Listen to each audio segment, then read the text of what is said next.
In this video, we're going to learn how to algebraically find points of intersection. So where two graphs meet each other, like we see right here. We have a couple of different methods for solving points of intersections. Let's go ahead and look at those. What we see here is we have two linear equations. They are in the format of y equals mx plus b. So we want to know when these two lines are going to cross each other. In essence, we want to know when they're going to equal each other. So what we're going to do is we're going to actually set the two equations equal to each other because we notice that both of the equations equal y. So I'm going to set x plus 2 equal to 4x plus 23. And I'm going to solve this like a normal equation.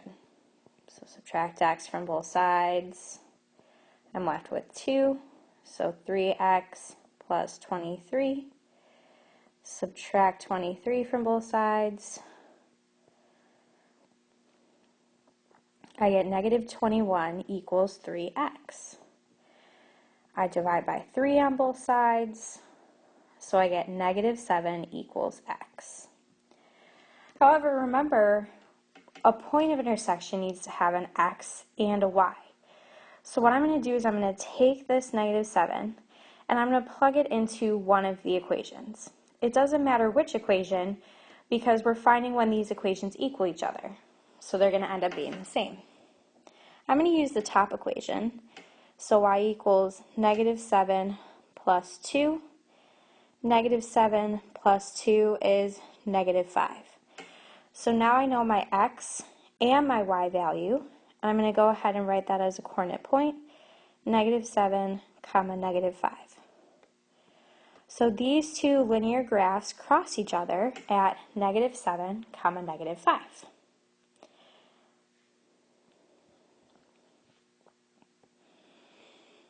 Another method for solving systems of equations or finding points of intersection is what we call the substitution method. You'll notice that I have one equation that's in y equals format, and I have another equation that's in what we call standard format. So since this y is already solved for itself, what we're going to do is we're going to take this 6x minus 11 and we're going to sub it in for the y in the second equation. So if you think about during a basketball game, a substitution, someone comes in to play for the other player. So they take the place of the other player. 6x minus 11 is going to take the place of the player y in the second equation. So negative 2x minus 3, and I'm subbing in 6x minus 11 for that y. I'm going to use my distribution method. Keep negative 2x. Negative 3 times 6x is negative 18x. Negative 3 times negative 11, we have two negatives, so that becomes positive 33 equals negative 7. Now I'm going to combine my like terms right here, negative 2x and negative 18x. That gives me negative 20x plus 33 equals negative 7. Subtract 33 from both sides to get x by itself. We get negative 20x equals negative 40 because negative 7 minus 33 is negative 40. Divide by negative 20 on both sides to get x by itself. We get x equals 2. Again, when we're solving for the point of intersection, we need a coordinate point. So we need an x and a y. So I'm going to take this x and I'm going to plug it into the top equation for x. So 6 times 2 minus 11. 6 times 2 is 12 minus 11. 12 minus 11 is 1. So therefore my coordinate point is 2, comma 1 because we read it as x, comma y. That means that these two lines intersect at 2, comma 1.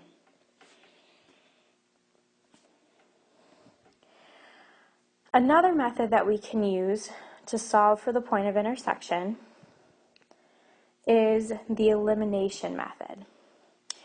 When we are utilizing the elimination method, what we want is to be able to cancel out one of our variables. In order to cancel out a variable, we need to be able to add the two equations together, and the variable will cancel out. What I'm going to do here is I'm going to multiply this top equation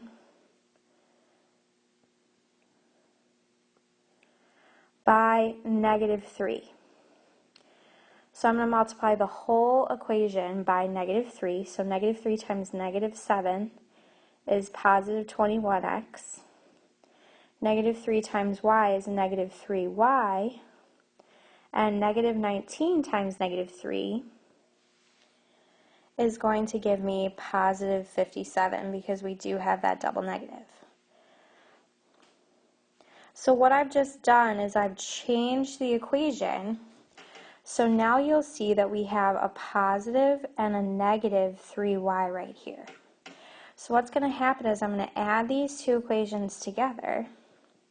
So -2x plus 21x gives me 19x.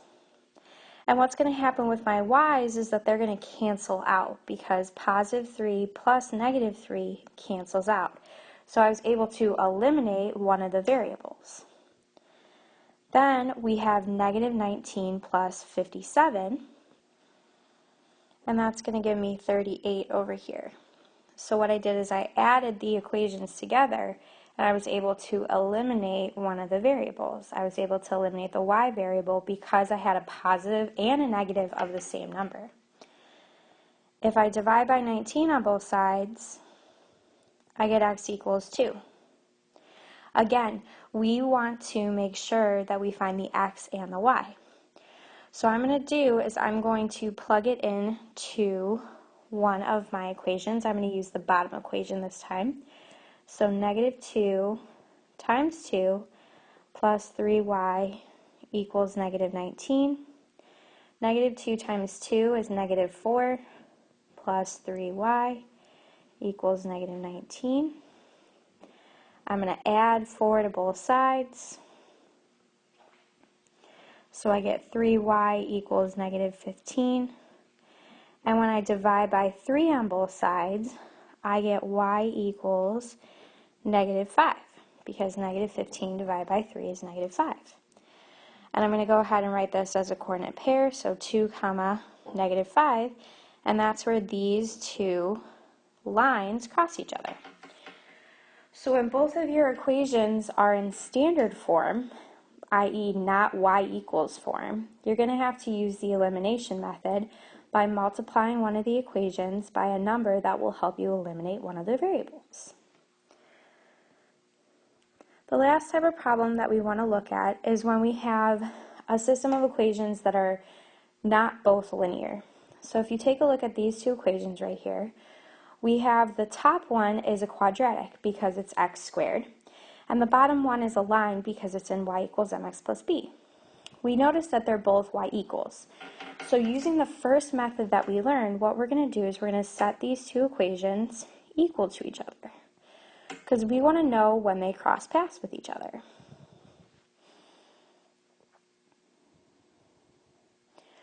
So what we're going to do is we are going to move everything over to one side. So this is a little bit different in solving. Normally we would try and get our x variables on one side and our y variables or our numbers on the other side. But because we have this x squared and we have some x variables, we're going to have to factor this. And in order to factor, our equation needs to equal 0. So I'm going to subtract 2x from both sides. So I get x squared minus 4x minus 3 equals -3. And I'm going to add 3 to both sides so that my equation equals 0. And what happens is that my -3 and my +3 cancel out, so I get 0. So now that we have everything over to one side, what we're going to want to do is to factor. So I'm going to go ahead and set up my box and my diamond.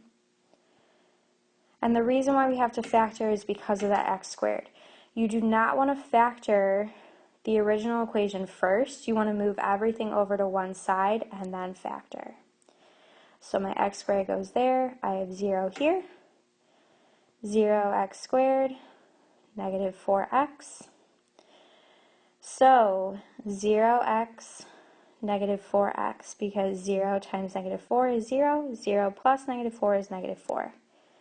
So 0x, negative 4x. So I get x, x, 0, and negative 4. So I'm going to go ahead and write those out over here. X plus 0, x minus 4, and this still equals 0. Now, if you remember, we're trying to solve for x. So in order to solve for x, we have to set each of these equal to 0. So for the first one, it's really easy, x equals 0. For the second one, we are going to have to add 4 over to the other side, so we get x equals 4. Now, don't forget, we're finding a point of intersection, so what we need to do is we need to find our y values. We have to find a y value for both of our equations. We can use the same equation to find our y value, so I'm going to use this bottom equation right here because it's easier.